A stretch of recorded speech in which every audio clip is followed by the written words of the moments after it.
పుల్లరి చెల్లింపును ధిక్కరిస్తూ బ్రిటిష్ ప్రభుత్వానికి వ్యతిరేకంగా ఉద్యమం నడిపిన నాయకుడు కన్నెగంటి హనుమంతు 1870 జూన్లో జన్మించారు. తండ్రి పేరు వెంకటయ్య, తల్లి పేరు అచ్చమాంబ. వీరిది వ్యవసాయ కుటుంబం.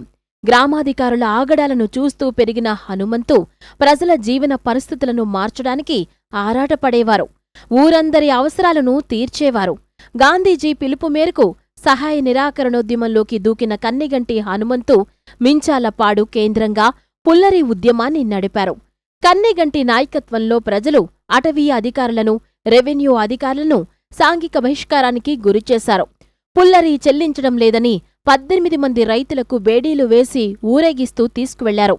ప్రజలు ఉద్యమాన్ని మరింత బలోపేతం చేశారు.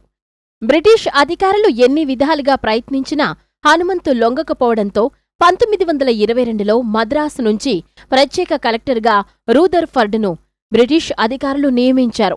ఇతడి సారథ్యంలో బ్రిటిష్ సైనికులు గుర్రాలపై ఒక్కో గ్రామానికి చేరుకుంటూ విధ్వంసం సృష్టించినా ఫలితం కనిపించలేదు. దీంతో హనుమంతును ప్రలోభాలకు గురిచేసేందుకు ప్రయత్నించారు. దుర్గి ప్రాంతంలోని చుట్టుపక్కల 45 గ్రామాలను కలిపి ఎస్టేట్గా మారుస్తాం, జమీందారును చేస్తాం, ప్రజలపై ఎన్ని పన్నులైనా వేసుకో, మాకు మాత్రం నామమాత్రం చెల్లిస్తే చాలు అని బ్రిటిషర్లు కన్నెగంటి హనుమంతుకి ఆశ పెట్టారు.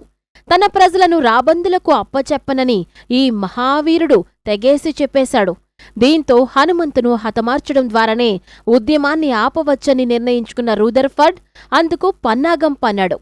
1922 ఫిబ్రవరి 26 మహాశివరాత్రి పర్వదిన వేడుకల్లో గ్రామ ప్రజలు నిమగ్నమై ఉన్న సమయంలో బ్రిటిష్ సైన్యం మించాలపాడు గ్రామంపై విరుచుకుపడి పశువుల్ని నిర్బంధించడం మొదలుపెట్టింది.